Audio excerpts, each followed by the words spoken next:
Hey everybody, this is Kevin and welcome back to yet another build video in my build series. This build is going to be on the Estes Multi-Roc. Now this, if you've been watching my last couple builds, this is the most ambitious of the three. But one thing I want to point out to you, even though this is a higher skill level, if you learn the basics back in the lower skill levels and just apply them to each stage of building levels, the same concepts apply, the same building processes apply, and it just they don't become more complex, they just become more of them. We're going to build a multi-roc the same way we built the most simple basic rocket. It looks cool, it looks neat because it's got more to it, but we're going to build it the same way. So with that being said, let's go ahead and get it open and we'll do a quick inventory on everything. There are a lot of parts in this bag, so we want to make sure we do have everything we need and keep track of everything. Speaking of that, I haven't mentioned it in a while, but you want to save your bags, save containers to store things, because otherwise things will turn up missing and get lost. So you definitely want to store all your stuff somewhere safe. Okay, let's dump everything out.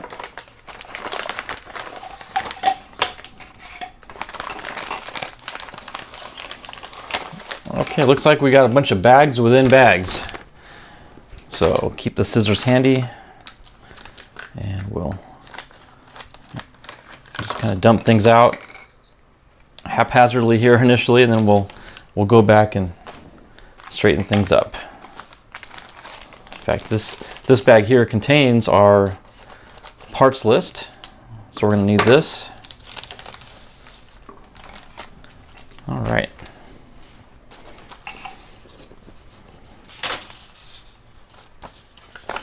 The instruction book with our parts list. So we'll start with this and put it up in the corner.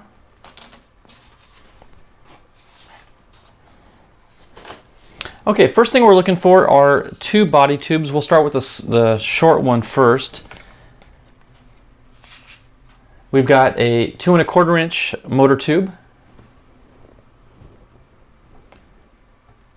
Then we've got a 2 3/4 inch motor tube, and that is not right because these are the same length. So, okay, sorry about that. I've never had an error during the inventory. However, I was very perplexed because things weren't lining up. I had two that were what I thought 2 1/4, but these are actually 2 3/4. This is the 2 1/4. So there's a slight discrepancy actually with the printed instructions and what's listed on their website, which is where I'm getting the visuals up in the corner. But for example, you'll notice here it says E is a body tube, whereas up here in fine print it says main body tube. So I was looking more for a body, like a long, anyway, I was just a little confused. I'm glad they made corrections though on their website. Okay, so let's get back to where we started. A is a 2 1/4 body tube. Right here, that's going to be a motor mount. Then we've got another body tube, 2 3/4. It's also 18 millimeter. Check. Okay, letter C, let me set those aside. Letter C is going to be our engine block. Now our engine block, I didn't open this bag, probably should have, but that's okay. But we need one of the, you know what, let's open it. Because if not, I'm going to get confused again.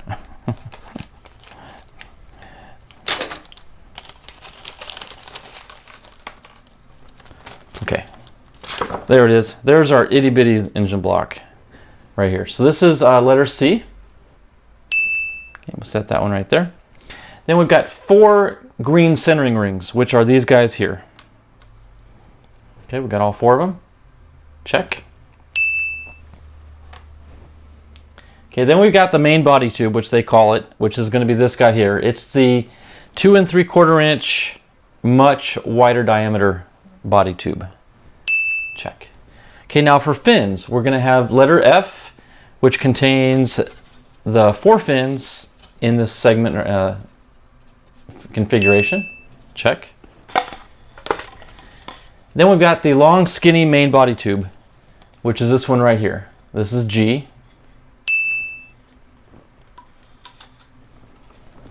Then we've got the main body tube. Then we've got H. We've got these fins right here. Then we've got a launch lug. Now there are two launch lugs in here, and you'll notice the extreme difference in them. One's really long and one's really short. But right now we're looking for the long one. So this is letter I. Check. Okay, letter J is the nose cone insert, which is this guy right here. Now if you'll notice, this nose cone is very reminiscent of our Mini Max that we built recently, but that is, you know what? I'm kind of jumping the gun here looking for the nose cone, but that is an extremely tight fit.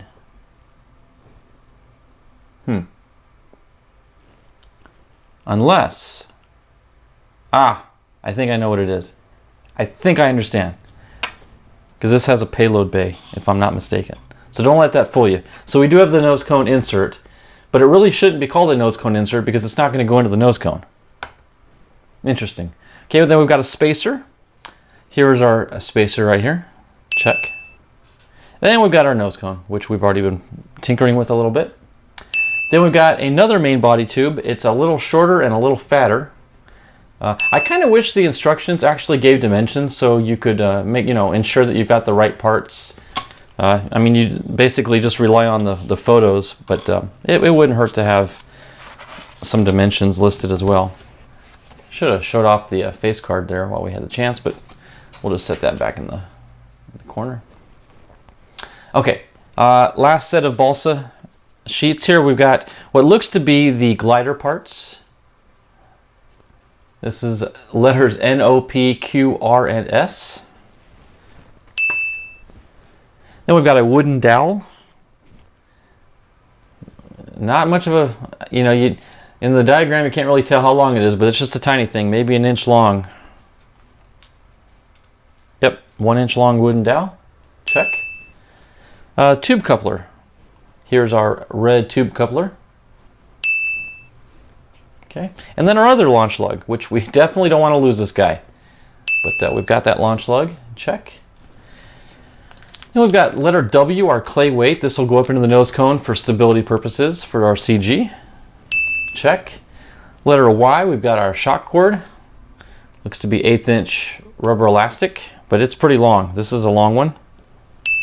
Good to have. And letter Z. Now, for whatever reason, they skipped letter X. Don't know why, but they went straight from Y. Or I'm sorry, they skipped, WX. They skipped X to get to Y, and then on to Z, which is our parachute. So there you have it. Everything's here. It is not lettered, but we do have our decal sheet over here. Quite colorful, actually. Those are beautiful. So we'll have those on hand when it comes time to finishing. Okay, so that wraps up probably the longest inventory you've ever experienced. But I wanted to clear up any confusion. If I get confused, you might get confused. Maybe not. I get confused pretty easily, in case in point. Anyway, let's clear the board and we'll start with step 1 and get this building started. Okay, the first step in the build is actually working on the booster. So we're going to do the engine mount for the booster first.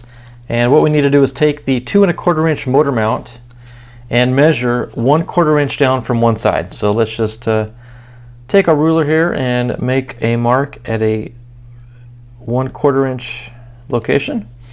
And then we're going to take 2 centering rings and we're going to simply glue them, one flush with the end and the other one up to that mark. So let's go ahead and set this one up here, and we're going to wait on the installation of the second one. So let's go ahead and grab some wood glue.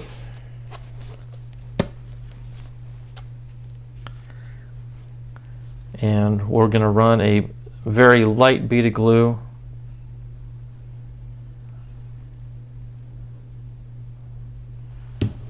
there.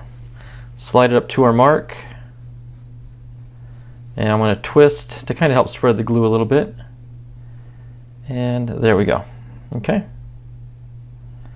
And we can kind of hold it in position.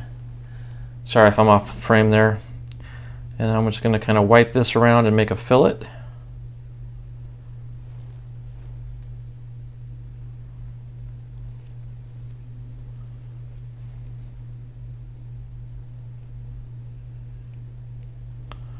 There. Okay, we'll let that sit for a second. And take some more glue and put it on the very end. Again, this one I want it on the very end. In fact, I'll probably use my finger to help spread it.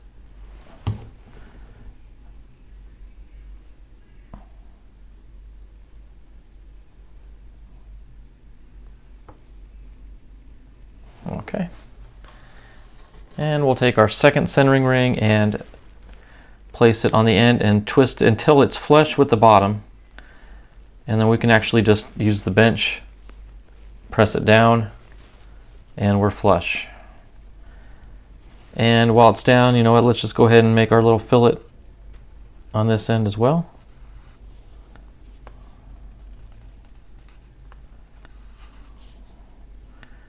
Just like so. Okay, and just like that, we've got the booster engine mount complete. I'm going to set that aside to dry. Okay, the next step we have is to mark the booster body tube for the fins. Now, if you remember, like I've done in previous builds, I like to photocopy the marking guide out of the manual and then cut that out. I don't like to cut up the original. So this was just printed on regular stock printer paper. Now, if you remember, also, we learned a valuable lesson that if you take some isopropyl alcohol and rub it onto the body tube, it will help actually remove some of that waxy finish, and it'll take pencil markings a lot easier. Otherwise, your pencil marks are not going to show up on the wax finish. So just wipe that down and we should be good to go. So let me take my fin guide here. I'm going to wrap it around the tube. Make sure we get our notches aligned.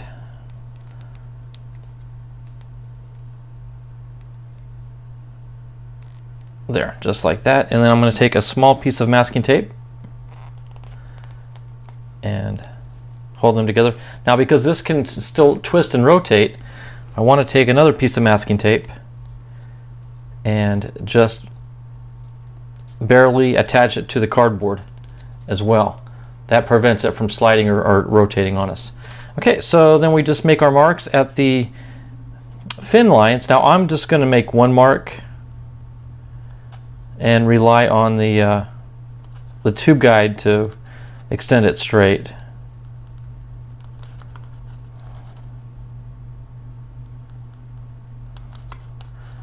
Three and four. Okay, now we can remove the tape.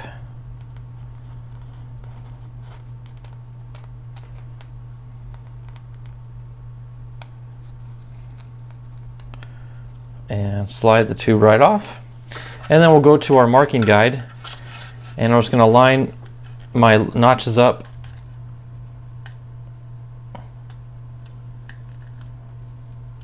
there and just mark my line.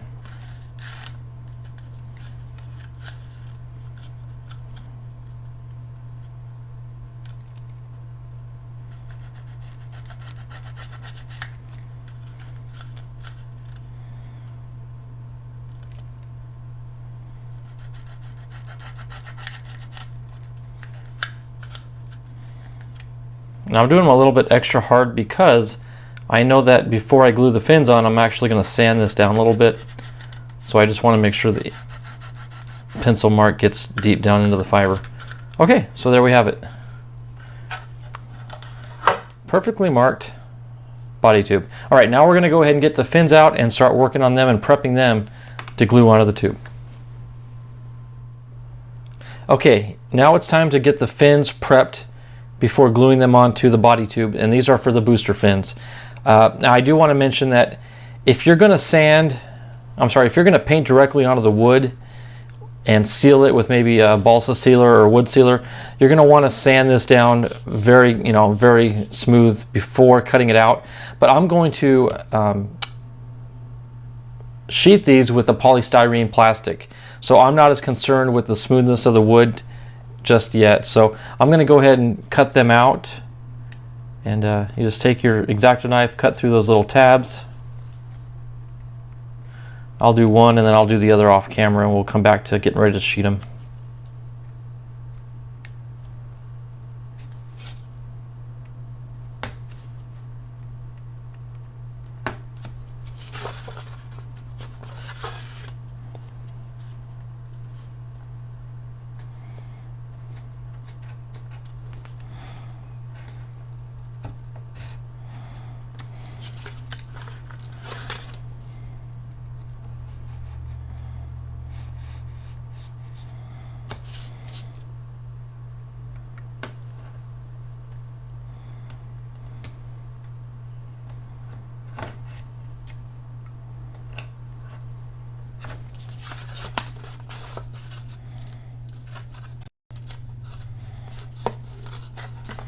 There we go.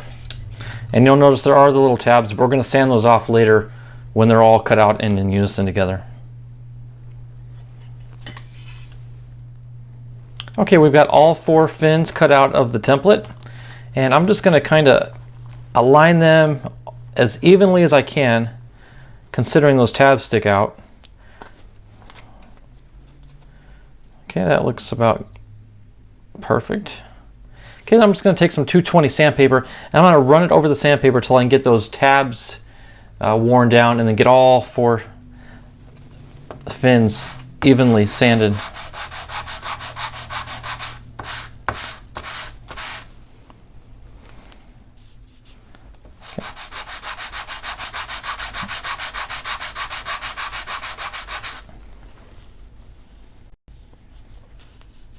Okay, that's good. The key is you gotta make sure you pinch tight so they don't slip on you, because if they slip, then you've lost your alignment.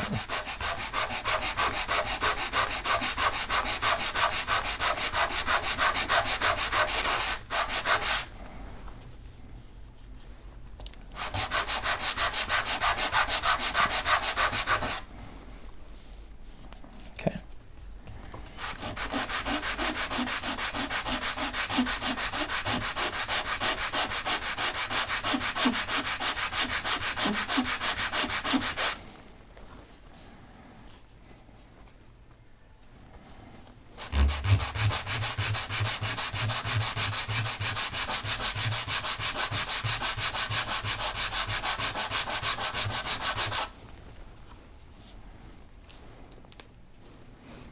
Okay, you can see how one fin is a little bit more indented in, so I'm going to have to sand the other 3 down to reach that low spot, the low fin.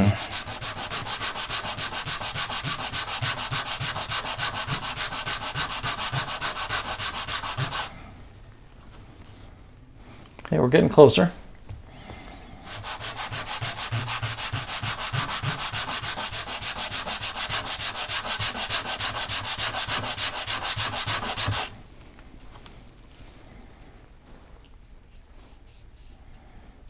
Just a tad more.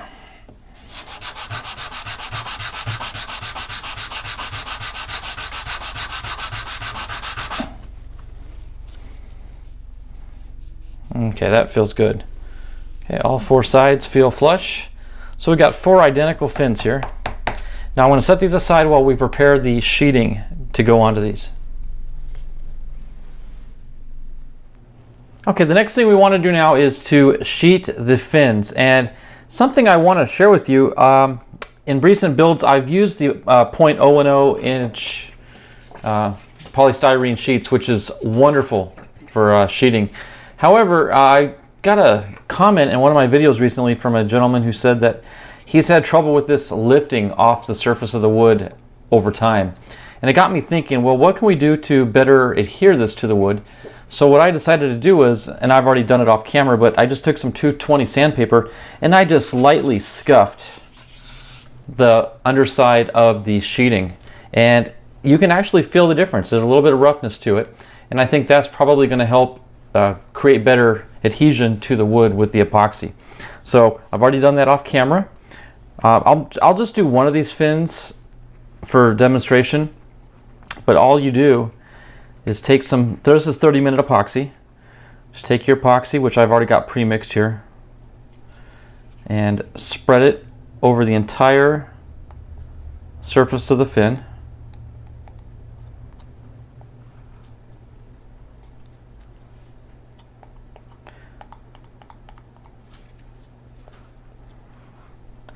And in this process, a little epoxy goes a long way, because you'll see as we put it on, we're just as quickly going to take it off. So you don't want clumps of epoxy on your fin, because that's going to lead to bumps and warps in the wood when it's complete. So go ahead and get everything covered,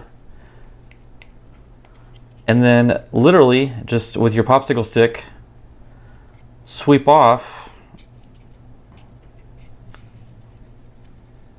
as much of the epoxy as you can.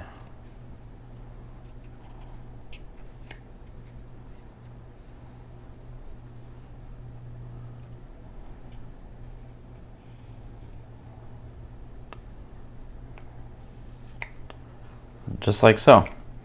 Okay, and then we're just going to lay this on the plastic sheet.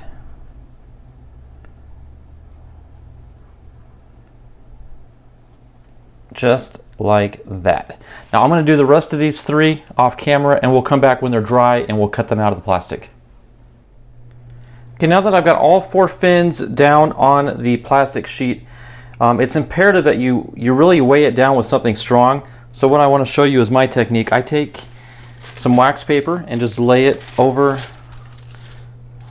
the fins, and I just take a piece of plywood. In this case I've got some 1/4-inch plywood, lay it on top there, and then you want as much weight as you can get. If you have books, rocks, cinder blocks, whatever. I happen to have a can of ammunition, which is super heavy, so I just lay that down on there, and that'll help hold the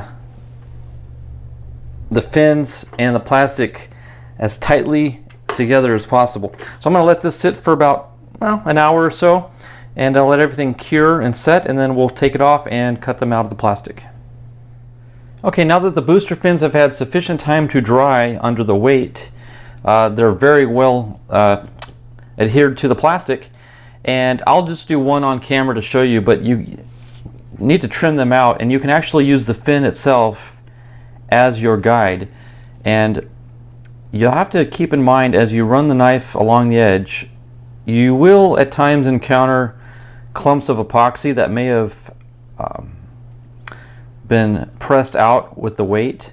So when you hit those globs of epoxy, just kind of go slow and take your time, because it can cause the knife to jump on you. So there, it finally popped. I was feeling the resistance there. Okay.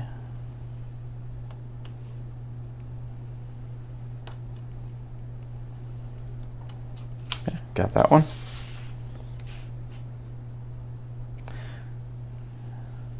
You definitely want to use a sharp knife. Don't use an old dull one, because you need it to cut through that epoxy layer.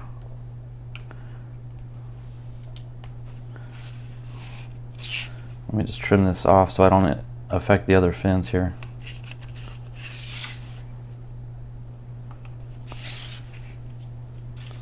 Okay. This one's got, see, if you can see what I'm talking about, like there's a little bit of pressed out epoxy, and here's some more pressed out epoxy right there. You can see it's thicker. So that's where you really want to make sure you take your time. Don't rush it, because it can cause the knife to jump on you, and then that can affect your straightness of the cut. So just take your time, slow passes.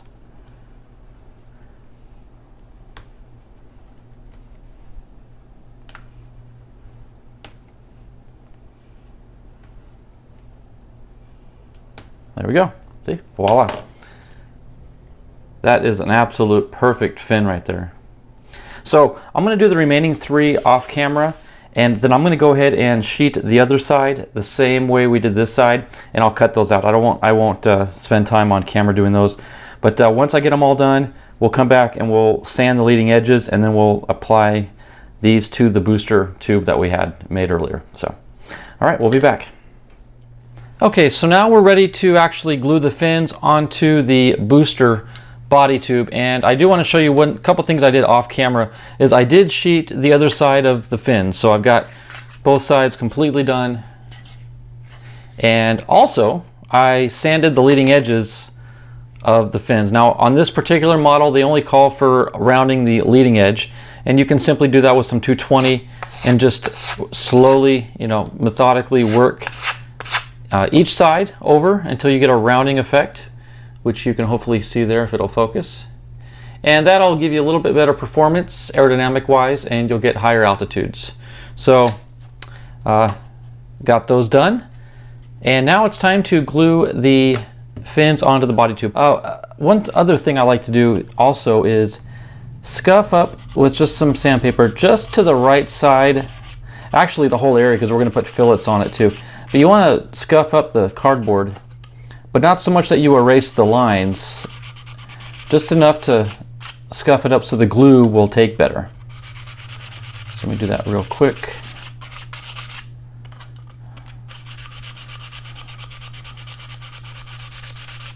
There. All right. Now if you see my previous videos, you do know that I prefer gluing the fins on, not on the line, but just to the right of the line. That way I can use the line as my reference. So I more or less ensure that they are straight and parallel to the tube. Okay, so let me go ahead and grab a couple stands for the fins. You'll see why I use those here in a second. Let me take some wood glue and run a very light bead down the root edge of the fin. Spread it with your finger.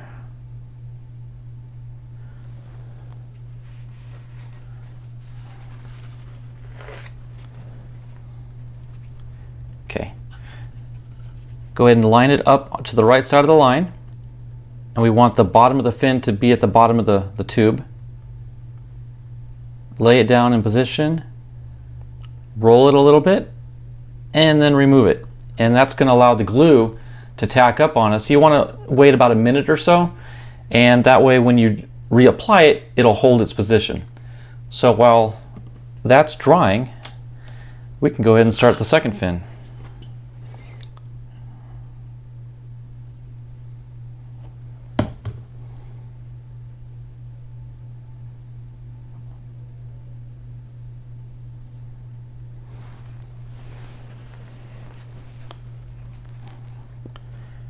Okay, we'll set this one in position,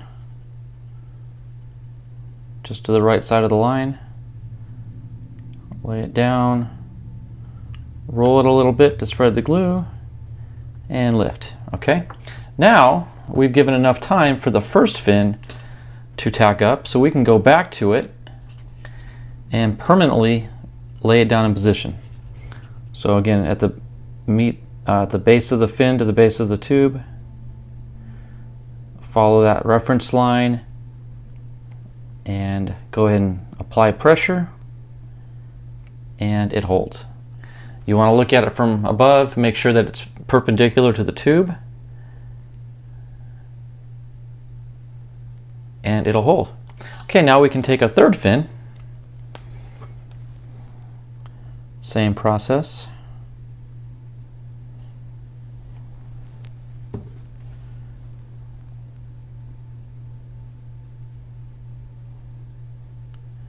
And you might be thinking there might not be enough glue here to give you the strength to hold it on in flight and on landing, but the real strength comes from the fin fillets, which we'll apply later after everything's dry. Okay.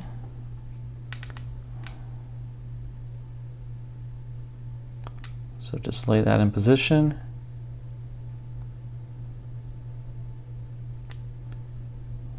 Roll it and lift. Okay, we'll go back to fin number 2.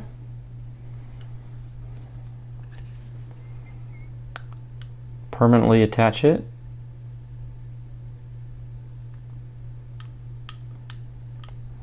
Just like that.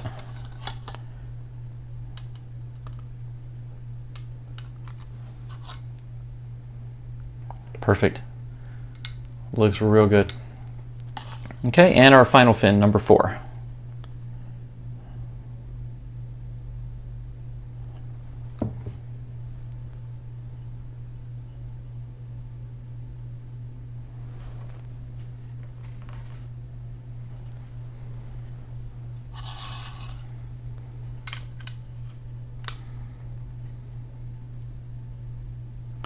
You know what, I'm actually going to flip this tube around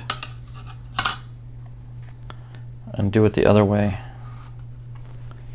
That way the angle of the fin isn't going to hit the stand.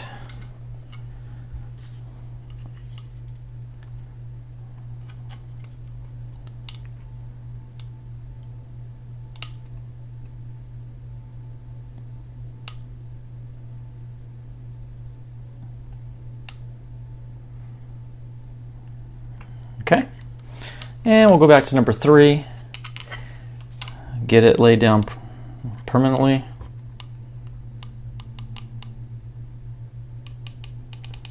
Right on our line. Look from up above, make sure everything's parallel. These 2 fins should be in perfect line with each other. This one should be 90 degrees. And in a minute, when we apply the 4th fin, it will be 90 degrees to this one here. So this is a technique that's worked well for me. It ensures, without using a fin template or a guide, it ensures that you get more accurate parallel fin placement. Okay. I'm going to blow a little air on there to dry a little quicker, but I can already see it's tacked up on me. So we can go ahead and lay it down in position.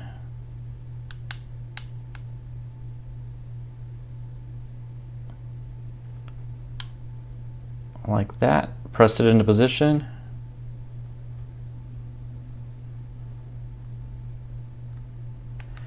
And there we have it. Okay, you can see we made a perfect plus or an X, however you want to look at it, but that's what we want right there. So I'm going to let this set for about an hour or so, let it sit and harden before we put our fillets in, because if you put the fillets in now, that's what's going to happen. I don't think I let this dry up long enough, to be honest with you. It wasn't fully tacked up, so let's come back and put that back on properly.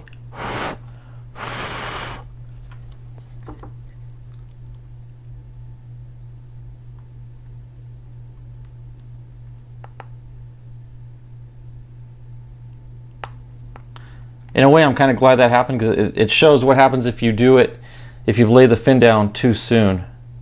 It doesn't have a chance to tack up, so we'll call that a good mistake. Okay, so it's tacky. It's more tacky now, so it's going to hold. So we'll just leave that alone for an hour, come back, and we'll do the fillets. Okay, I do need to apologize. A confession here. I thought I was recording this step here, and I thought the red light was blinking on the camera, and it wasn't. So I totally missed this build section. But let me just kind of recap it for you and show you what I've done. Again, working on the booster section. First off, I want to show you a little trick here. I took the cradle that Estes sells, and because it matches the 18 millimeter, I was able to set this up and make a little vertical stand, and it holds the booster horizontal, so the fillet glue won't run on me. So anyway, just a little trick there. But let me take it off and show you what I've done. So I took the motor mount that we had previously built, and I basically just, with wood glue, glued it to the inside of the motor tube. Nothing fancy there, but you do want to make sure that the aft centering ring is flush with the bottom of the motor tube, which allows about 1/4 of an inch of the motor tube to stick out. So you want to be cautious of that. And additionally, I did install the tube coupler, which is 1 inch long, and I marked it at the 1/2 inch line, and I glued it in with wood glue up to that 1/2 inch mark. So everything here. Oh, and then I did lay down the fillets, which I apologize having missed. You can see the fillets there in the joints. When I glue the fins on the upper stage, you'll see that process done. So sorry I missed it on the booster, but technology, you gotta love it, right? So again, I'm just gonna set this in the stand here, which will hold it horizontal. That way the fillet glue will not run either forward or backward on the fin. So gonna let that dry, and we're done with the booster. So now it's time to start working on the upper stage. Okay, now we're gonna assemble the motor mount for the upper stage, or the sustainer. And if you fly it as a single stage rocket, this would be your main booster. So what we need to do first is make a mark on it. We need to mark 1 inch up from what would be the aft end. So let me take my white tube here. This is the white tube that measures 2 3/4 inch long. Okay, so we're gonna make a mark at the 1 inch point right here. Okay. Now the other ones, the other mark I don't need to make because it's going to be flush with the bottom. Now here's what I want to kind of show you. I just took some wax paper because I'm going to use the bench to actually glue some stuff in here. But we want to take this inner engine block or thrust ring. We're going to glue it in first. Now because we don't want to push any glue up the tube, which might interfere with the motor, we're actually going to put the glue on the ring. Now what's going to happen with that is it's going to push some of the glue out. And that's why I've got the wax paper on the bench. But the glue that comes out, I can then use to spread on the tube to insert our upper ring. So that's kind of my plan of attack on that one. So let me get my wood glue. I'll tell you what I'm going to do. I'm going to put it on like a ring and just run a little bit of glue there. And then use my finger to spread it.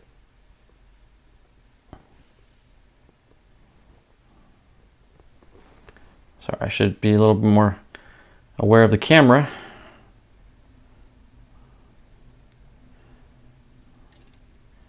Okay, wipe my finger off. Okay, I'm going to just start it in the tube and push it down. Just like that. Okay, we do have a little bit of overflow, which is fine. I'm going to use that, and in fact I'm going to use just a little bit more glue.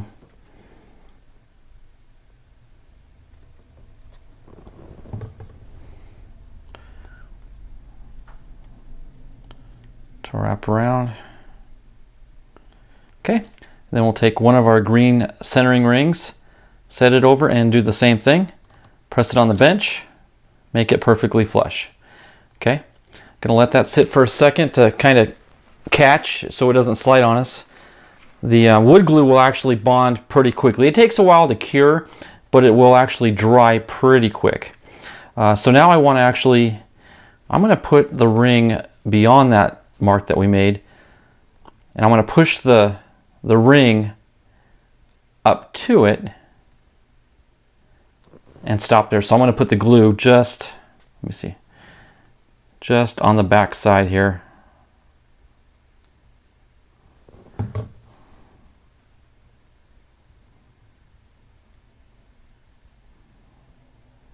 Okay, and then I'm going to run this ring up, twist as I go to our mark, which is right there, and let that dry. I'll come in after a little bit after it's set, and I'm going to run some fillets around the edges of the rings as well. So I'm going to let that sit and dry for a bit, and we'll be right back. Okay, next step is we're going to mark the main body tube for both fin placement and launch lug placement. And if you remember from my last build, I actually learned a little bit of a trick here. Estes tubes are wonderfully made, very solid, very straight, very smooth. The spiral lines are minimal at most, but they do have a waxy sheen on them, and you can kind of see the glare. And I discovered that if you took some isopropyl alcohol in a paper towel and just kind of scrub it a little bit, it's kind of like sanding, but not quite, but it definitely does remove some of that sheen there, and it will take the pencil marks a lot better, actually. little trick there I learned on my last build, and it did work. So, okay, I'm going to take my tube marking guide, the same one that we had with the booster. I'm going to wrap it around. I'm going to hold it in place with one piece of masking tape. And I'm actually going to use a second piece to hold it to the tube so it doesn't rotate on me. Okay, so 2 pieces of tape. Okay, I'm going to take my pencil. I'm actually just going to make one mark because the guide's going to do the work for us. That's going to be a launch lug. Fin, fin, launch lug. And you'll notice there are 2 different launch lug lines on opposing sides from one another, and that's deliberate because one's going to be for the glider.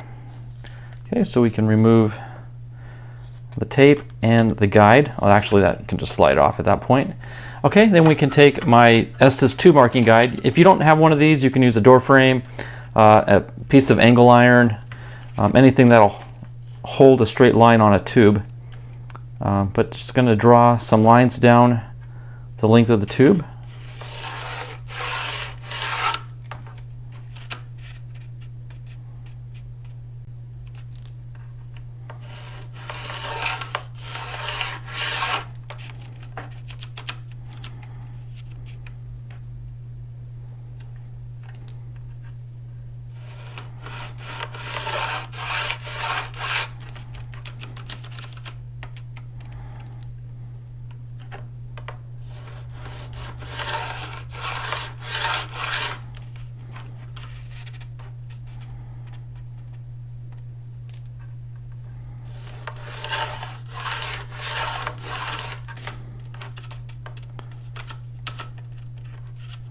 And there it is. I was going to say we got one more line to go.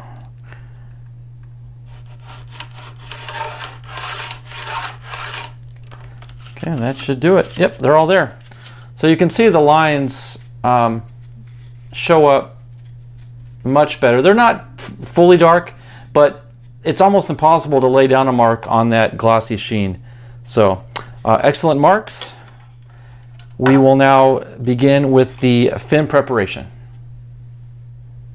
Okay, now the next step, I'm probably not going to show you much of it because it's basically the exact same thing that we did when we built our booster.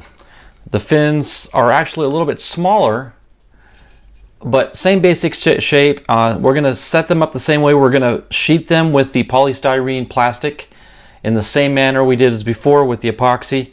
So let me go ahead and cut these out, sand them down smooth, glue on the sheeting and get them cut and everything, and sand the leading edges.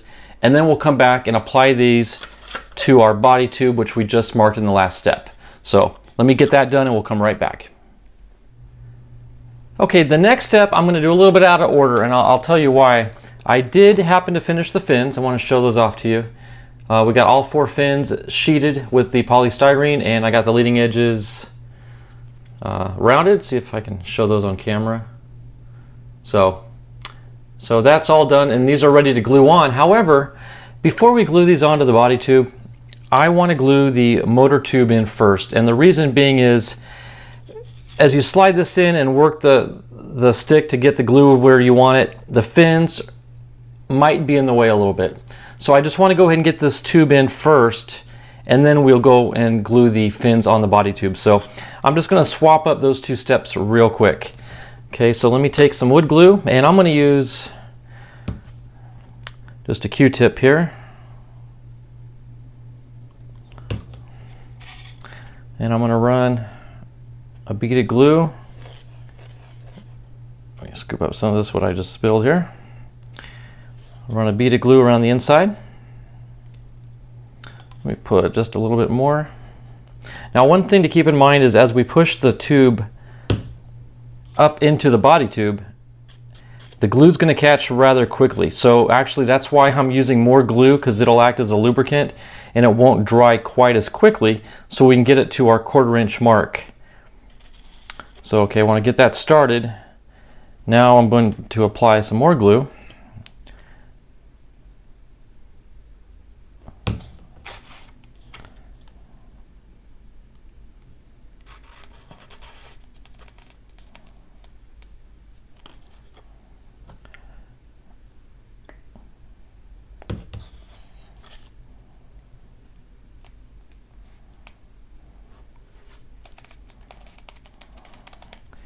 There we go. Okay, and we're just going to insert it up to our 1/4 inch mark. Right there. Let me wipe off some of this excess that seeped out. Okay, so we're going to let that dry fully, and then we'll come back and put the fins onto the body tube. Okay, now we're going to glue the fins on now that the motor tube has dried in the body tube. And one thing you want to do before you glue them is go back to where your marks are, and you want to scuff up that area with some light sandpaper. You don't have to go through the pencil marks, just kind of roughen up the cardboard a little bit so it'll accept the glue. You'll get much better adhesion that way.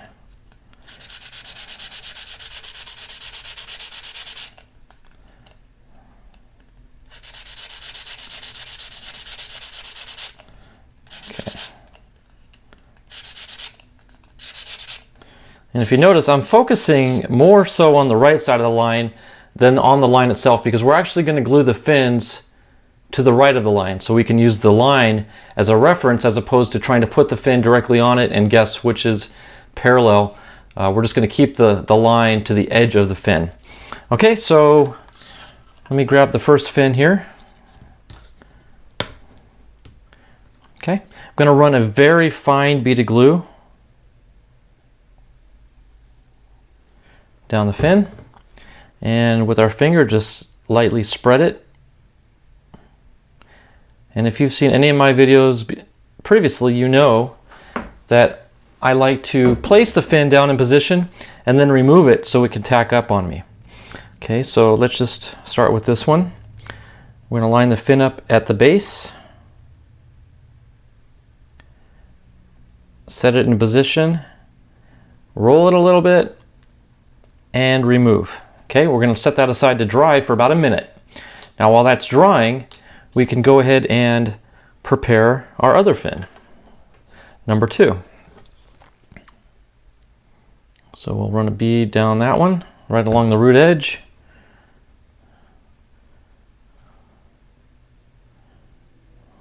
Spread it. And go to the next mark, which is right here.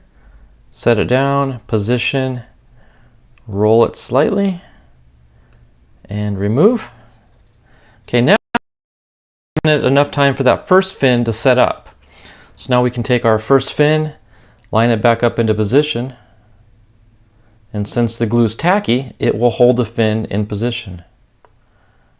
Okay, so press firmly, and see, it holds its position. It doesn't fall over, it holds nice and tight. You want to make sure you are perpendicular to the tube, so you can do slight adjustments as needed. Okay, that looks good. Okay, now while number 2 is setting up, we can go ahead and prepare fin number 3.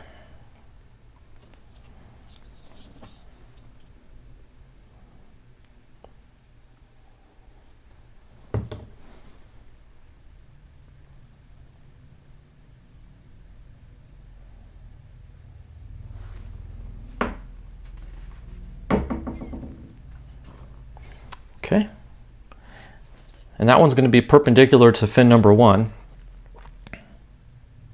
or I should say parallel to it. It's going to be opposite side. Okay, lay it in position, roll, and remove. Okay, now we're going to go back to fin 2 since it's had time to tack up on us. Lay it in position and press firmly. Okay, now we want to make sure this is 90 degrees to fin number 1. Now it's kind of hard to fit it with the camera here, but there is a 90-degree angle right there. It looks really good. Okay, so now we can go ahead and lay the glue down for fin number 4. Just keep this assembly line moving.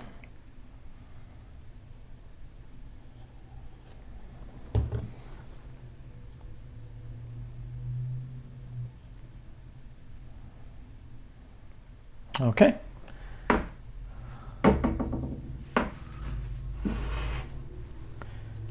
And finally, we'll take this one, lay it in position.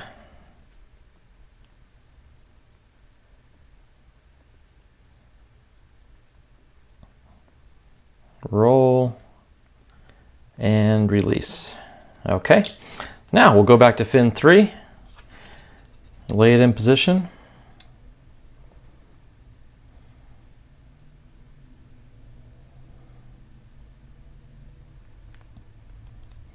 Press firmly into place. Now we want to make sure on this one that we are parallel to fin 1, so 1 and 3 are directly opposing one another. That looks really good right there. Okay, now the thing about fin 4 is we're going to have to wait just a minute because we got nothing to do in the meantime other than wait, so we'll just let that tack up a little bit longer. You can actually blow some air on it. That'll help dry it quicker, so it tacks up on us. Okay, should be good to go. Lay that in position, right along the line. Press firmly, and there we have it. That is absolutely perfect. So again, it's hard to put on camera, but a good plus sign or X, whatever, but they're good with one another. So we're going to let those harden and dry, and then we will go on to doing our fillets and our lunch lugs. So just set that aside to dry. Don't mess with it. Don't be tempted to rush things. We want those to fully cure before we do anything else. Okay, in this next step, we're going to actually do two different things. One, we're going to lay down some fin fillets, which are not in the manual, but it's very important to do, and I'm going to do them. So we're going to lay down the fillets, and then also we're going to lay down our 2 launch lugs. Now it's interesting, the 2 launch lugs, one is as a launch lug to ride the rod upward on liftoff, but the other one is a small little one that's actually going to hold the glider down when you fly with the attached glider.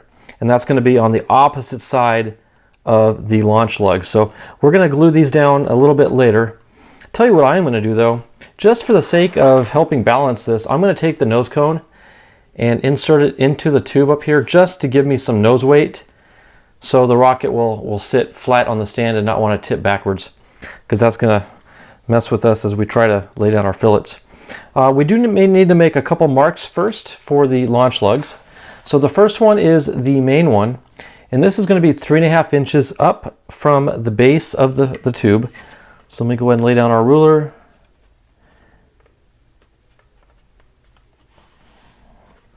Try to hold that steady, get to the 3.5 inch mark, and make a line. Now what's interesting is the manual shows you marking at 3.5 inches and then gluing the launch lug forward of that line. I'm going to make a little mark here as well so I know where to sand.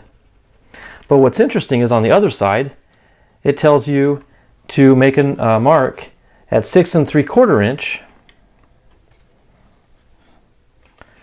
but then work the lug the opposite direction, which is kind of interesting. So let me go ahead and make a mark at 6 3/4, which is right there. And this launch lug,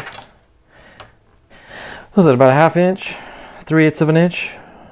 Yeah, it's 3/8 of an inch. We're going to mark that actually the opposite direction.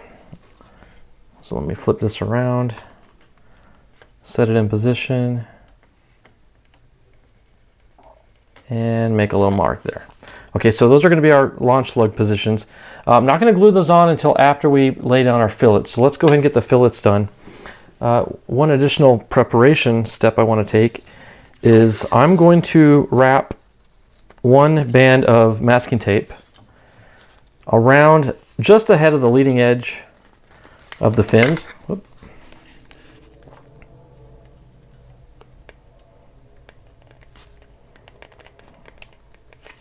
That'll give me some runoff area to run the glue when I run the fillet with my finger.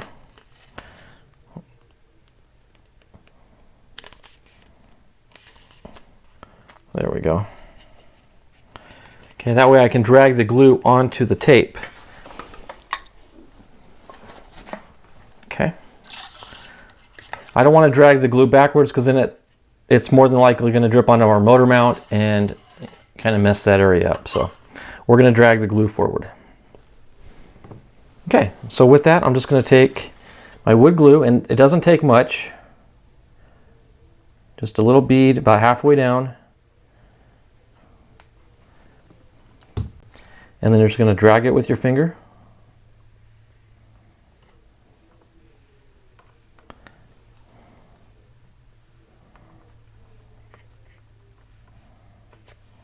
Okay.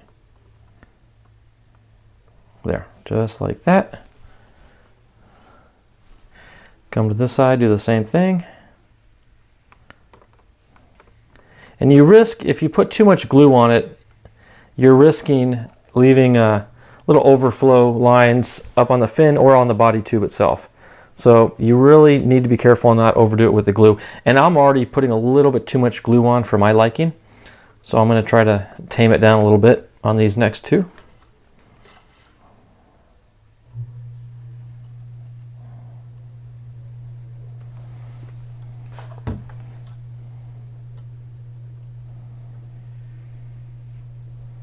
Okay, yeah, that was better. Still maybe a little too much, but much better than the last one.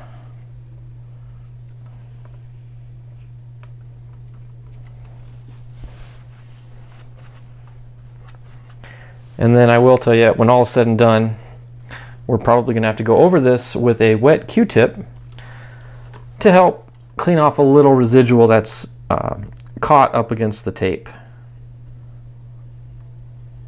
Okay, this is a lot less than I kind of anticipated, but I think it's going to work out. Yep.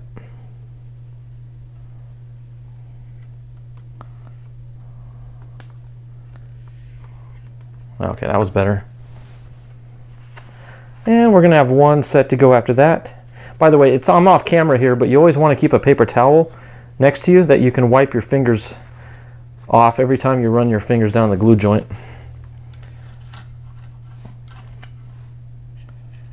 Okay. And here's our last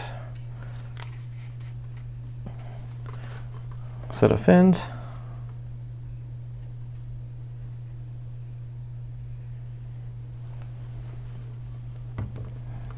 Okay. See a little bit of a gap there, so I'm going to feed the glue down in there with my finger and then just draw another line. Perfect. Okay. Nice.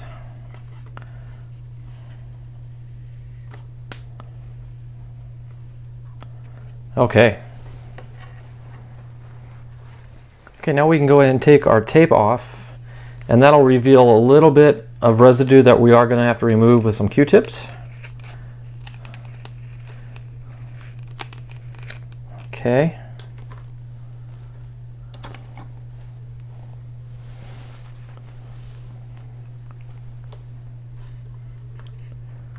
Okay, and just take a wet Q-tip and kind of smooth over that excess glue.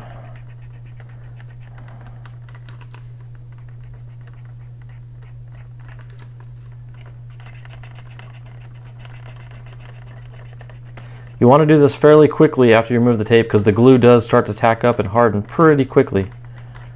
So you don't want to waste too much time.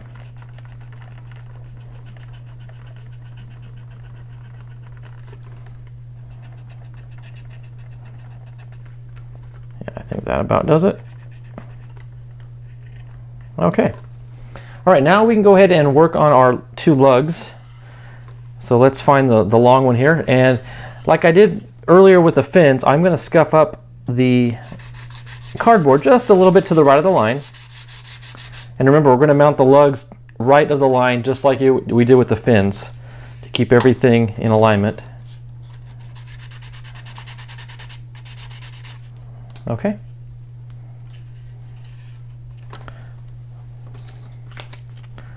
And we'll scuff up the lug as well. Now this is going to take very little, and once we lay it down, we don't have to pull it off to tack up, because it's so lightweight, it's going to hold its position. So we can just go ahead and lay it into position right off the bat and leave it. So I'm going to actually lay it near the line and then roll it to the right a little bit.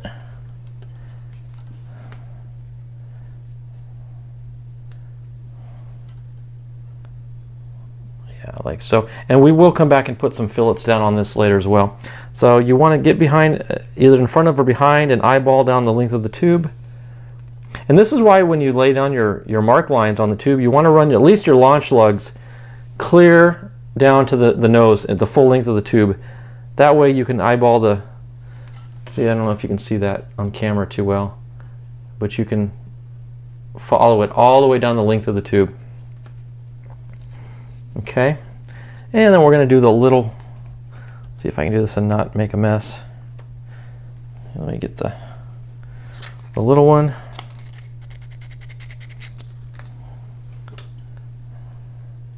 Add just a dab of glue here. Okay, I'm going to lay it down.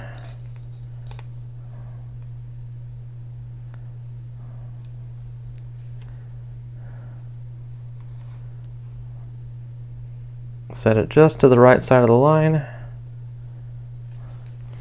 Eyeball it. That looks good.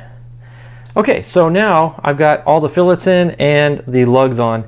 I'm going to set this to dry horizontally.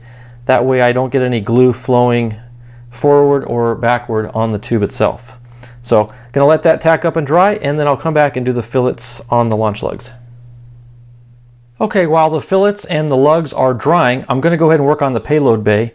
That requires the single payload bay tube, the coupler ring, and our nose cone insert plug.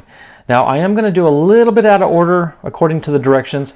First thing I want to do is actually glue the coupler into the tube. That way I can use my workbench to press it down flat. I think that'll be a lot easier to ensure it's nice and flush with the bottom. So I'm going to run a bead of glue along the inside bottom of the tube. Let's spread that around nicely.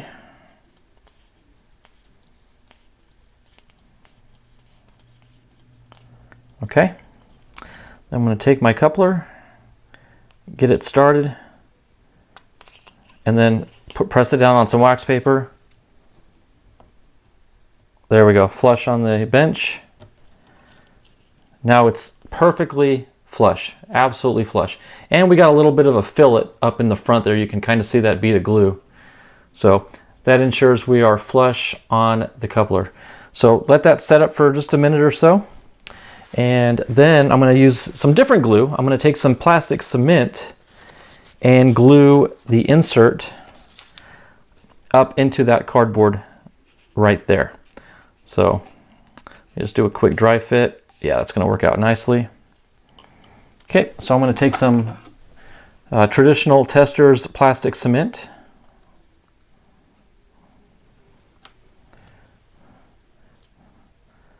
Run a bead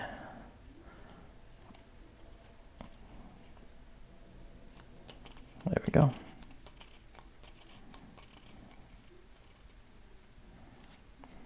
Now one thing you want to keep in mind is as you do this, you want to twist and kind of work it so it spreads the plastic cement better. So get it in, I'm just going to twist and then let it lock and seat fully. So now it's, in fact, I can't even twist it anymore. It's already locked solid. So that's how we want to handle that. So we're going to let that dry. And once the launch lugs are dry on the tube, we can go back in and do the fillets. So I'll be right back to do that. Okay, quick update on the rocket. Before I take it out to paint, I just want to show you that I've got everything masked off and ready. The only construction type work I've done since the last segment is I did lay some fillets down on the lugs, and you'll notice a little bit of white in there. So after I laid the white glue down, there were a couple air bubbles, which occasionally can happen with wood glue. So after they dried, I went and I filled those little holes that the air pockets create with some testers. Here it is right here. The plastic putty. There you go. Contour putty. So let that dried, and then I sanded that down as well. So that's what you see there. So that's a good kind of filler if you have to fill in any of those little bubbles. But I've got everything masked off. The main body tube. I've got the booster ready to go. Now the booster, you're like, that's not a booster. What is that? Well, I've actually got the payload bay plugged into the top of the booster to cover up our coupler to keep it free and clear of any paint. And so I can just go ahead and hit these with the paint and primer at the same time. And then last but not least, I've got my nose cone, and this is going to go, this is going to be the only thing other than primer and white. This is going to be the green. Everything else is going to be white on the rocket. So I'll take care of that. And these, after we're all done painting, I will come back and show you the final result. Okay, now for one of the more unique parts of the build, we're actually going to be building a glider, which you're like, this is a rocket, not a glider. Yes, but this is the glider that attaches to the rocket. So we need to build this, and we need to build it with as extreme care and precision as we do any other thing.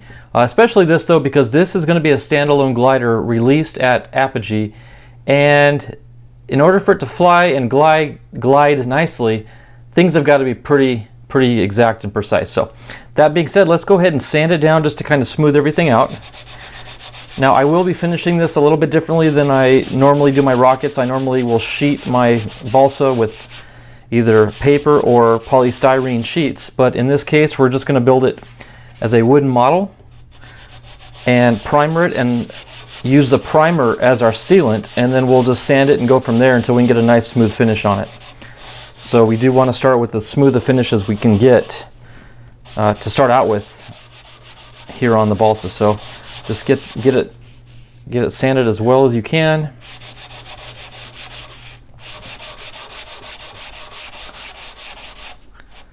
Okay. Now I'm going to take my X-Acto knife and cut the parts out. No need for you to watch me cut all the pieces out, but let me cut them out, and then I believe the first step will actually be gluing the wings together. So I'll get the wings prepared and ready for that, and we'll go from there. So I'll see you after I cut everything out. Okay, some things to note here. One, the balsa that makes up these wings is really light balsa, so it's going to sand really well. So I'm just going to take the two pieces, put them together, and on some 220, just going to sand all four edges.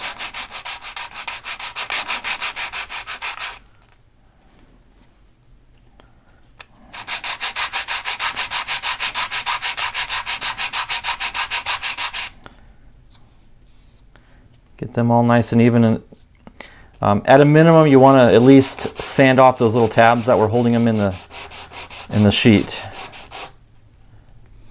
But again, being light balsa, this sands really quick. So you got to be careful actually not to take off too much.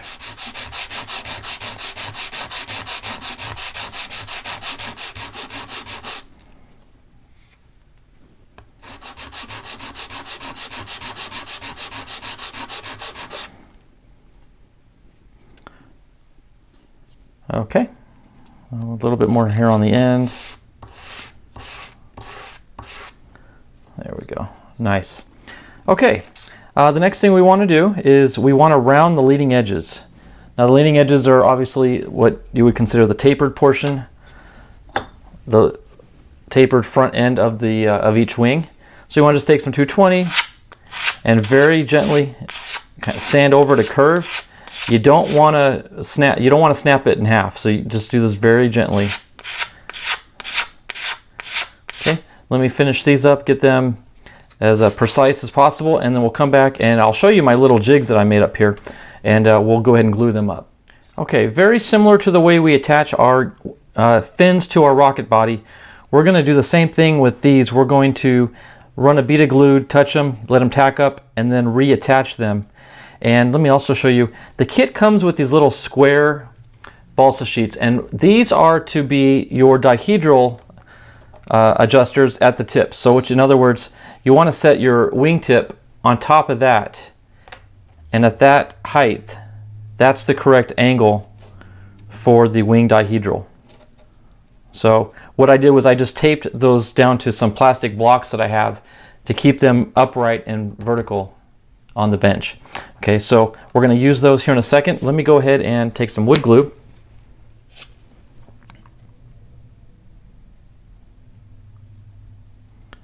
Run a very fine bead.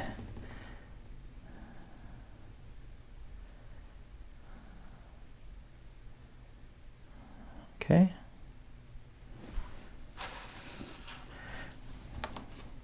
Okay, I'm just going to go ahead and tell you what, I'm going to do it like this to keep them even, just to get a little tack going on them. There. Now we'll release them. Let them dry for about a minute. And then after we're done with the glider, we're going to go back over and lay a fillet down at the top of that seam. And that'll help strengthen it. And also underneath where the fuselage attaches, we're going to run fillets at that juncture as well.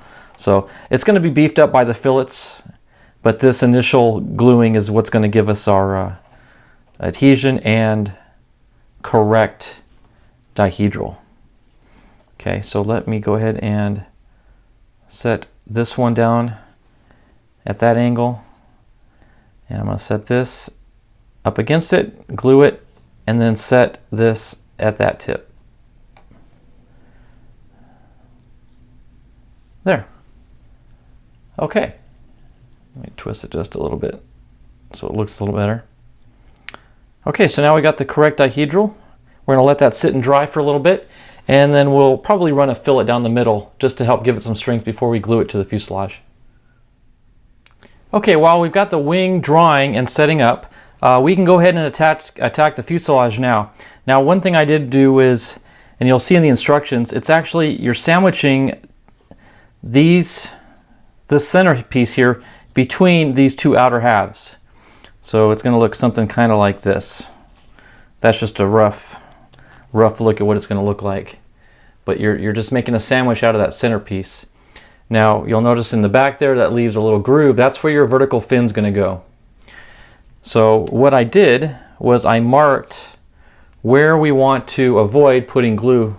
Now I can't go ahead and put glue here now because we are going to put the vertical fin in, but up front there's this big open area and we don't want to put glue in there. We want to leave that exposed, so I marked it off so as not to put glue at that spot. Okay, so I got some wood glue here. Now this is very fine gluing, so I'm going to use a stick to help spread the glue. In fact, I'm going to use a toothpick up to that line.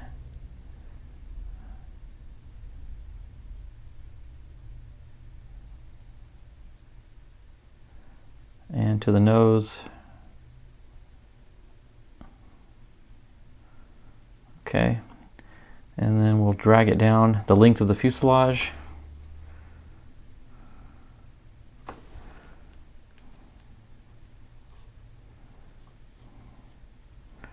Doesn't take much.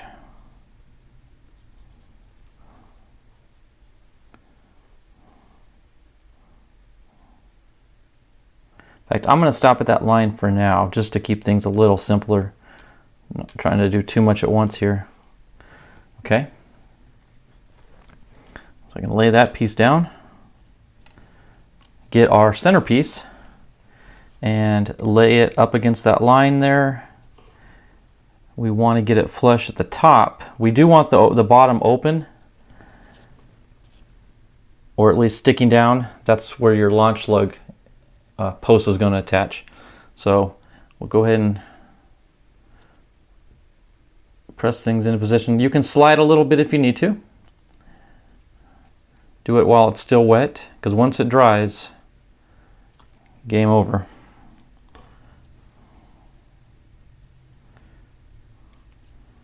Okay, I'm going to take this to the side and put some weight on it just to hold it in position, and then we'll come back and we'll do the other side. Okay, now that that side is dry, we can take the other side, but before we do, I am going to go ahead and attach the vertical fin in this little section here. So let me just put a drop of glue, and we'll spread that with our toothpick.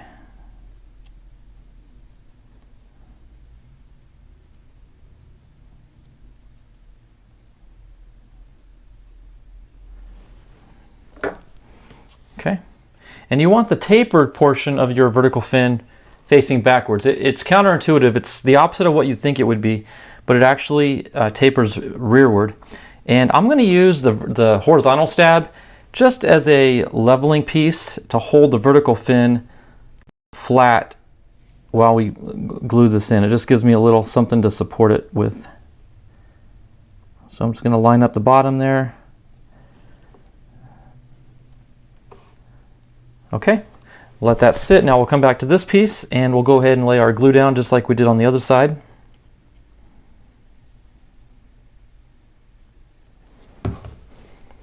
Now this piece, we can go ahead and run the glue all the way out to the end because the vertical fin is in place.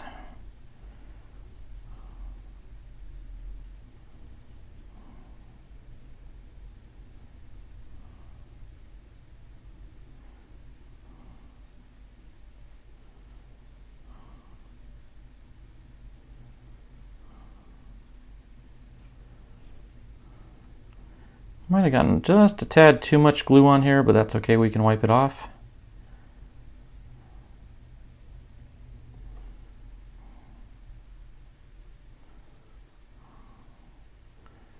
There. Okay, that looks good. Okay, now I'll go ahead and lay this into position.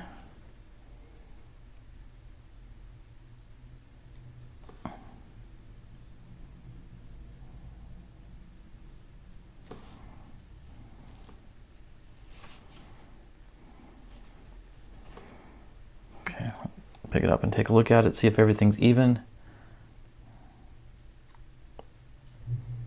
For the most part it is. It looks really good.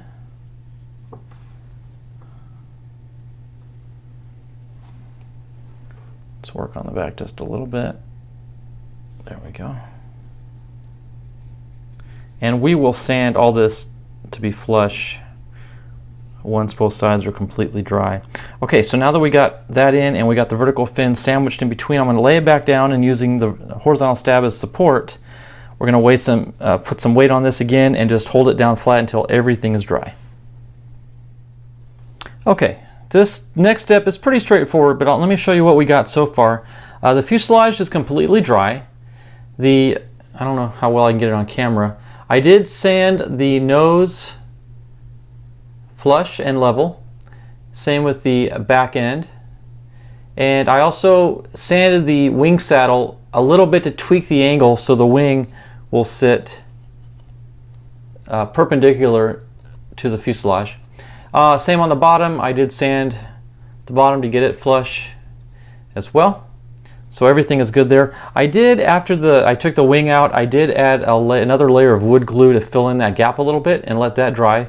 So now this is pretty rigid and solid. So the next thing we need to do is glue the wing into the wing saddle, which is this open area here you can see in the top of the wing. And we will have to tweak it just a little bit probably. Nothing is ever perfect right out of the gate. But I'm going to add some wood glue into the saddle.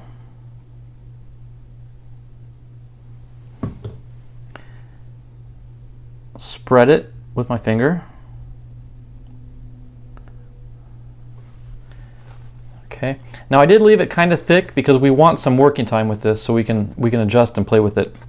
So make sure you center the center of the wing up with the center of the fuselage, just like that. There we go. Press it down into position, and we're going to look at it from the front. Let me see if I can turn the camera, and you'll see. Actually, we're not too far off. You just have to kind of tap the tips a little bit, look at it from behind.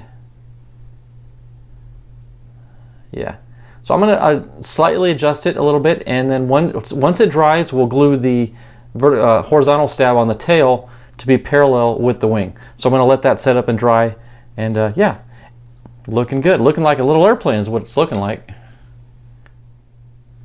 Okay, after I shut off the camera, I did place the fuselage in these makeshift jigs again. I use these plastic blocks to hold the vertical fin vertical so the wingtips would be level, and I know everything would be parallel and perpendicular to one another.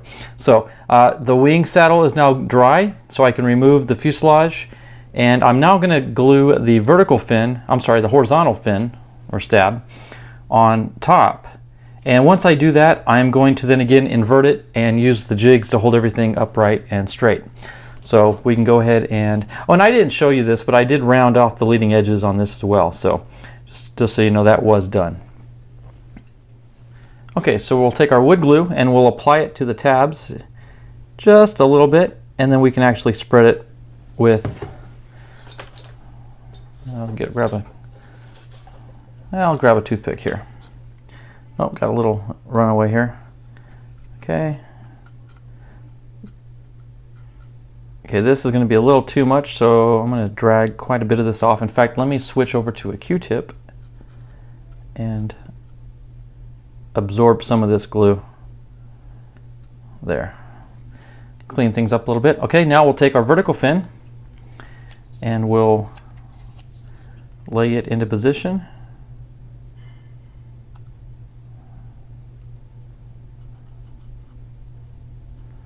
Okay, just like that. Now it's pretty close to vertical there. Let me see if you can see that. Actually, that's spot on. Well, slightly off. So, but I'm going to go ahead and invert the whole unit, and then use my blocks here to hold the fuselage. Let me go this way with it to hold the fuselage perpendicular to the stab, and then also the wingtips at the touching the bench, so everything's even and equal right now. So we'll just leave that to set up and dry. Okay, now this might seem like overkill, but trust me, once you do this little technique, you'll be hooked on it. We need to round the edges of the dowel here, the front half. Actually, it's going to be the rear half, prior to gluing this to the bottom of the glider. Now, you can sit there with the sandpaper and try to roll it, you know, in your fingers. And what I found actually quite easy to do is just to take a drill and lightly chuck the dowel into your drill.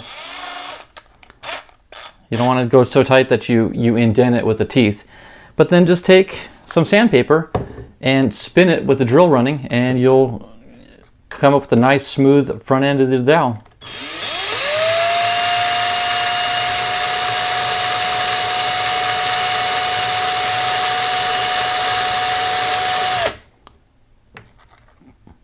See, perfect. I don't know if it's coming up on camera or not. Probably not focusing. But it's nice and round, so it won't get caught on the lug, either putting it on or when it releases up in the air. So now we can take that out of the chuck, retrieve our glider, which has now dried with the wings and the vertical and horizontal stab on. Everything's good. So now we need to glue our dowel with the smooth end facing rearward. Okay, so we're gonna glue it on right there. So let's take our wood glue,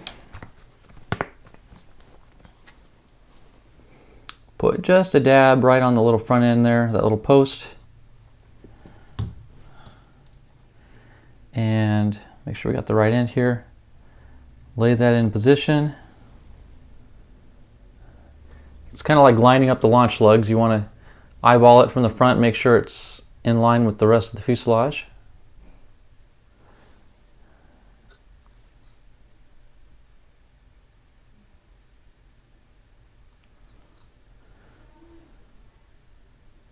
Okay, almost got it. There, that looks good. All right, so we're gonna leave that to dry, and then we'll come back and we'll do all our fillets and strengthen up the rocket itself. Okay, now everything's had a chance to dry, so we're gonna go ahead and lay down our fillets. We're gonna, they don't call for it, but I do wanna run one seam along the top joint there on the wing, just something relatively flat and smooth, but just to kind of help hold that in place.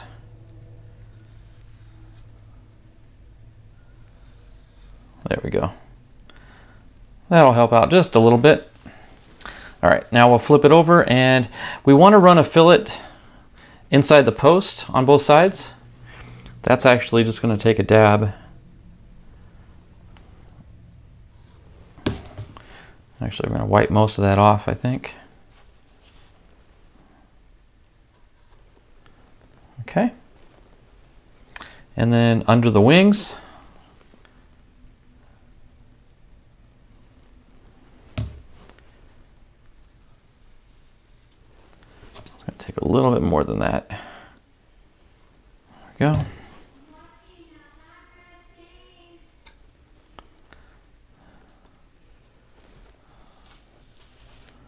And we'll run a fillet down this side. Kind of tight quarters, to be honest with you, but I think most of the glue's coming off, but that's okay.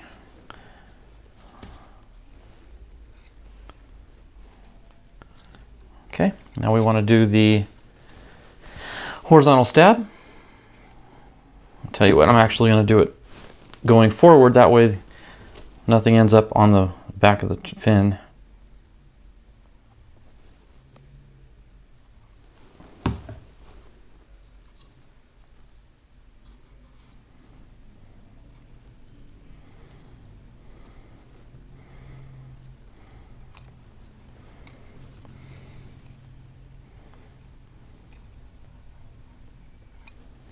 There we go. Okay, so we're going to let that set up and dry, and then I'm going to off camera take it out and prime it, paint it, and then once we do all the finish work on it, then I'm going to trim it. And by that I mean I'm going to go out in the to the park and do some glide tests and add or subtract weight to either the tail or the nose to get it to balance right. So I'll do that off camera, and I'll show you the final product once we're done. Okay, now even though I'm not going to glue the shock cord mount into the rocket until the final step, I want to wait till painting and everything is done on that front. But we can go ahead and prepare the shock cord mount by gluing the shock cord into the trifold mount. What you want to do is you want to lay it out flat on your bench like that. It doesn't hurt if you've got some wax paper to lay the mount on the paper, because it's going to get messy. There's just no two ways around it. So what you want to do is lay down some glue on 1 and 2. I'm sorry, 3 and 2. And you want to spread the glue out.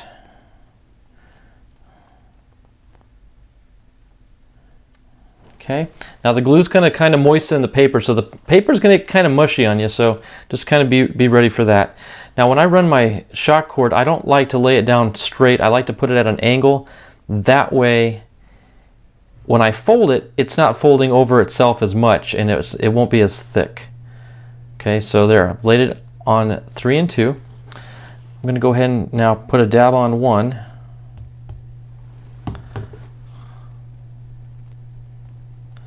Spread it, and then fold it over 2. Press it down on the line. Okay, then once again I'm going to put a dab of glue on the top of that piece there, spread it, and once again fold it over onto 3.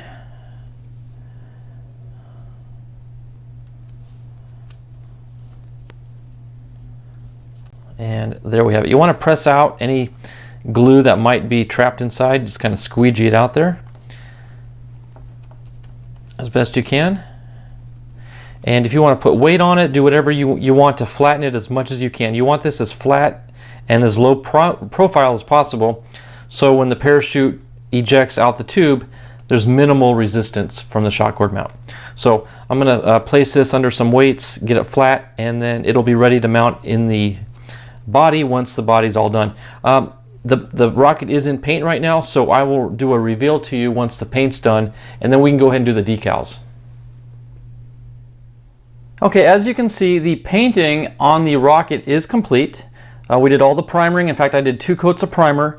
I did wet sanding of both 500 and 1000 grit on each pass of the primer, and then we laid down our base coat of gloss white.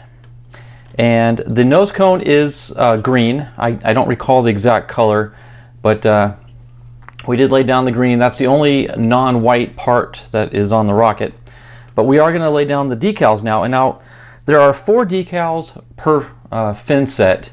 I'm not going to take the time to show you each individual fin, but I will show you 1 decal per fin.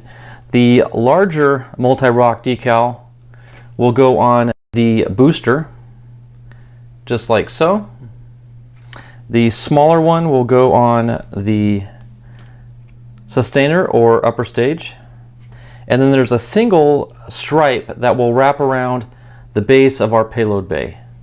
So I'll wrap that as well. So let me move a few things out of the way here. We'll do the main rocket first, so we're going to go with the smaller decal. I'm going to drop it in some hot water. Let me bring the water in here. I shouldn't say hot, it's warm. But we'll just drop that in. Give it a few seconds to break free of the backing, and then we're going to lay it down on the left fin. I'm going to lay down to just a small amount of water just to give it something to slide on so we can adjust as needed. Get some tweezers. I've also got Q-tips and a paper towel to help blot out some of the excess water. So I'll have that on standby. We'll see if this is ready to go yet. Nope, not quite yet.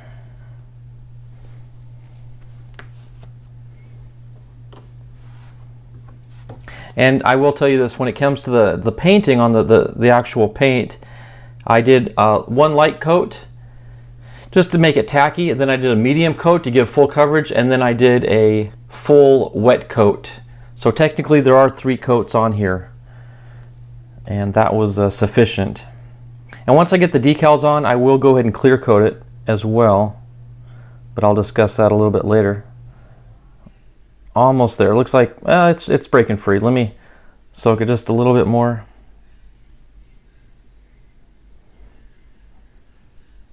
Okay, lay it onto our fin.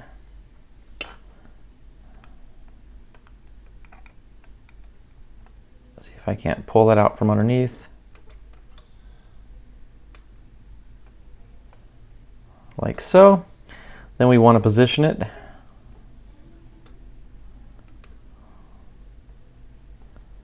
Let's get this back in the corner.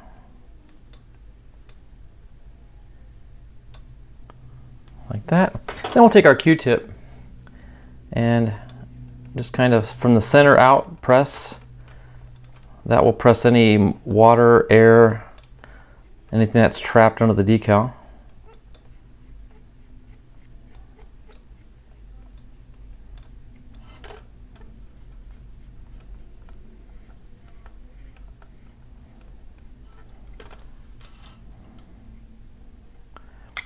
And if you have to use a rolling technique, that'll help prevent it from sliding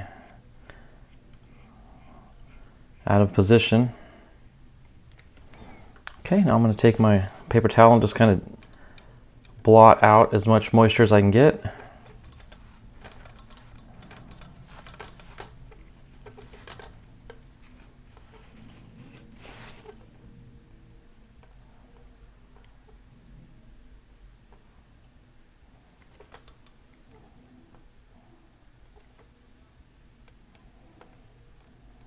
There we go.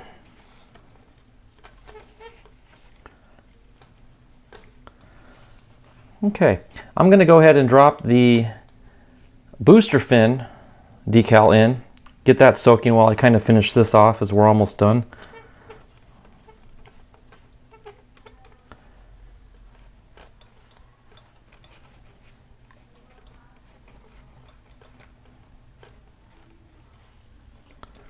There we go. That looks really sharp.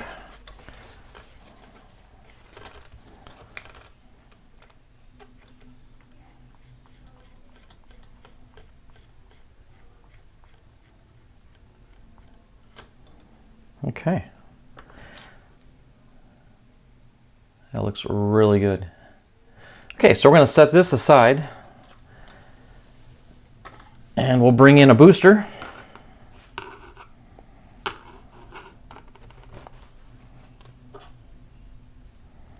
Let me dab some water on the fin. Okay.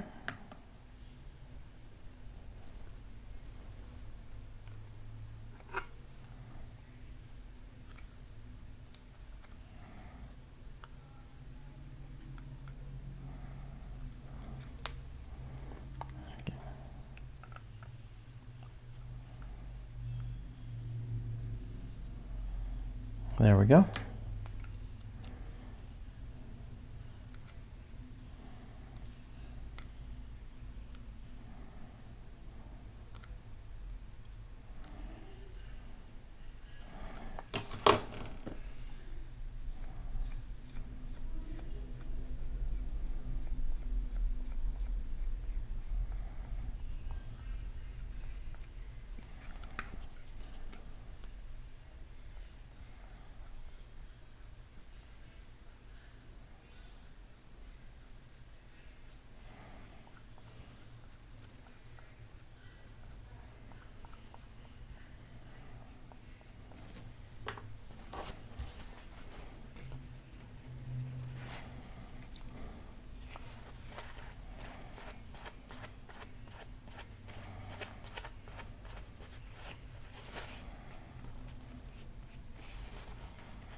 Okay, we're just about done with this, so let me go ahead and drop the stripe in. That's going to go on our payload bay. So we'll get that started. Okay. Continue working out the little wrinkles and bubbles out of this.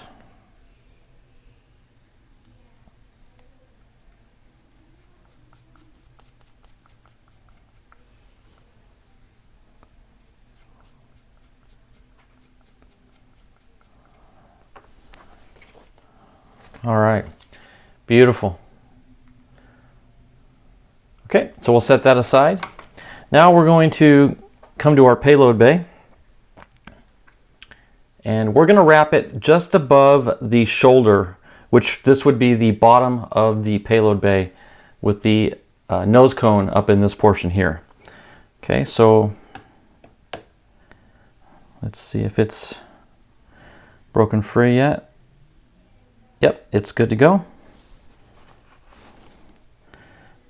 Okay, so let me just lay it down.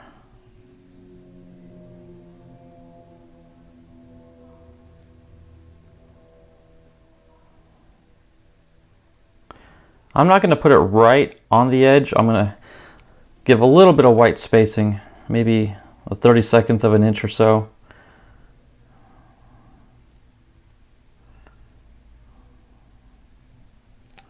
Just kind of pull the backing out as we unwrap it.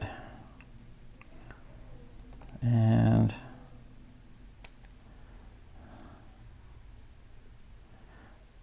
okay, now in this case, I would say I'm a little disappointed that the decal does not make it all the way around the circumference of the tube there.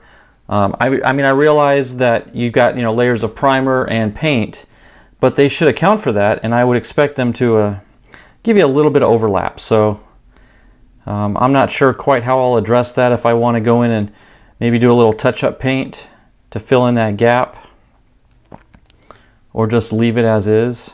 But A little disappointed that it doesn't quite make it all the way around.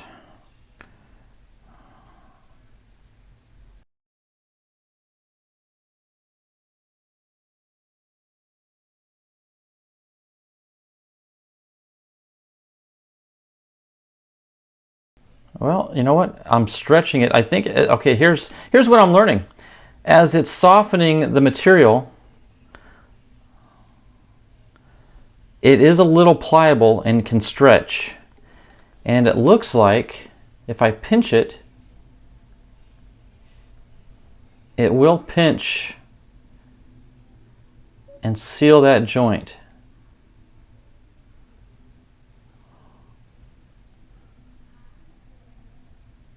Very interesting. See if I can roll that out a little bit.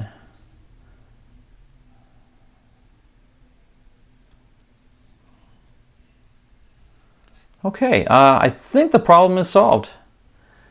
I'm going to keep working that seam a little bit, see if I can get a little bit more pull out of it as it softens. So I'll continue to work on that. Off camera, I am going to finish up the booster fins and the sustainer fins. And then I am also working off camera. I've still got the glider paint drawn in here for the decals, but I'll go ahead and do the decals the same way. And I'll come in after the end and we'll do a final close-up with all the decals and everything applied and show you a final recap. So there you have it. It's looking really, really sharp. Okay, as you can see, the rocket, for the most part, is done. But there is one final step we've got to do. But I need to open up the payload bay and the tube to get to it, but we do need to install the shock cord mount. But before I do that, let me go ahead and show you what we've got here for the rocket. From the nose down, you got the nose cone, which is a loose fit. That way we can slide any altimeters or payload into the payload bay here. Then the payload bay does come out, and we will here in a minute attach the shock cord to that little loop. Shock cord is going to mount down in here. And then right here, we've got the detachable glider. The glider has really come a long way. It has not been trimmed yet, so I will take it out to the park and do some glide tests. And I may need to add nose weight or tail weight using the included clay that comes in the kit. But once I get that balanced, then it'll be ready to fly. So we'll set that aside. And then we've got the two main motor mounts. We've got the upper stage and we got the booster. So again, all the decals are on, everything is complete.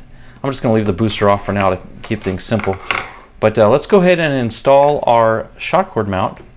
Now the key to this is you want to make sure that you install it far enough down that you clear the shoulder of the insert. If not, what you're going to end up having is hang-ups. And you definitely don't want that to occur. So let's go ahead and put some wood glue on here. And we're going to make a mess. I'll just tell you up front, we're going to make a mess. But that's just the nature of it. We'll try not to.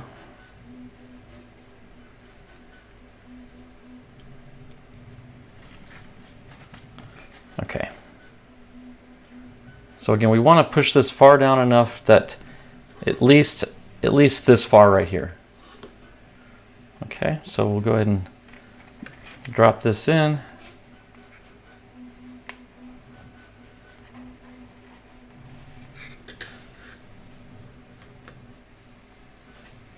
There we go. We'll flip it over and we'll press it down. And you can put pressure from the opposite side with your thumb, and basically I'm just pinching the shock cord mount.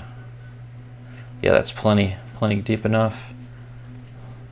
Okay. It's already grabbed, I guess you could say, the surface of the cardboard. So we'll just go ahead and leave that alone and set up. And then we can take the other end of our elastic cord.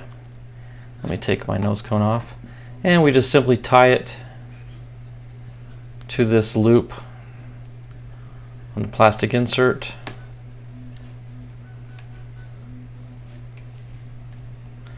And tell you what, I'm going to do a double knot just for safety's sake.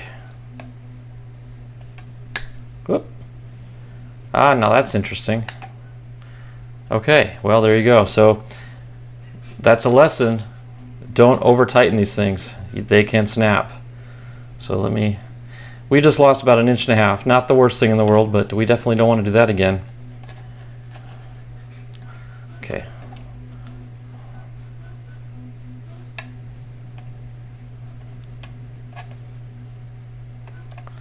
Okay. Now, we'll just cut off this little tail so it doesn't get caught in the shoulder at all.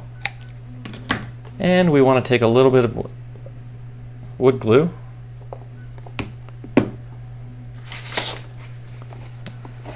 Unplug it there.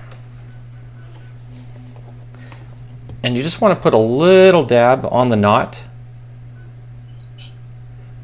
to prevent it from ever wanting to untie itself. There, just kind of wipe that in. Okay. So now we can take our shock cord, loop it up,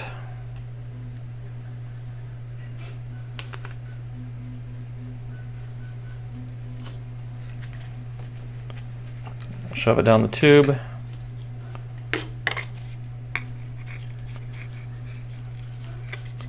And there we have it. There's the full attachment. And I did not show this, but let me show you how the glider works. The main launch lug here is what goes on the launch pad, the launch rod. But on the opposite side, you've got the smaller 1/4 inch or 3/8 inch lug. And that basically is the holder for the dowel on the front of the glider. So just slide that dowel in, just like that. So then on ejection, that jolt will pop this free, and then this can glide down. So let me slide that in.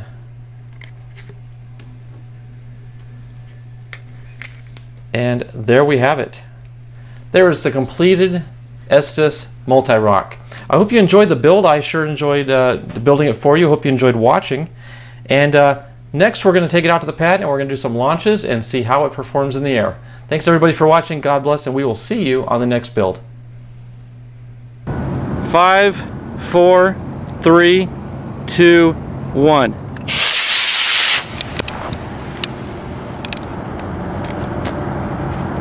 Okay, glider's off.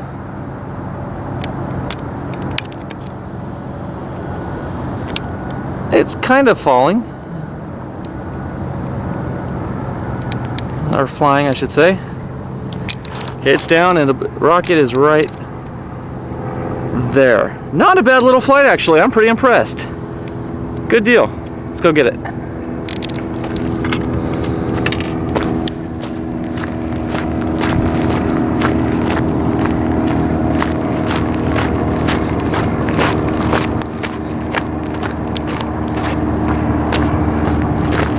Okay, walking up on the glider first. It looks to be in good shape. Alrighty, not a bad little flight actually. Okay, and the booster, I'm sorry, I keep saying booster. The rocket is just right over here. Maybe 15 yards away, if that. Fins look good. It was a nice soft touchdown. Parachute did its job.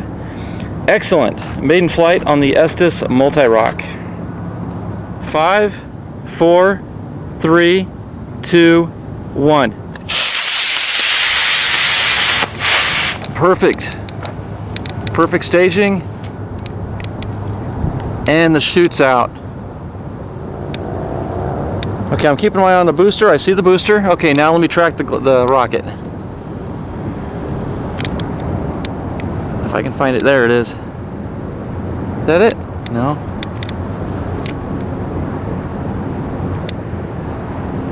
It's drifting on us. There it is. It's going to be another hike, I think, but at least it's coming down safely. The staging worked to perfection. And we got more of a straight up ascent this time. I did aim the pad a little bit more to the north, so that helped. Oh, it's going to be a nice flight with some good data, hopefully. And touchdown on the soft stuff. All right, let's go get it.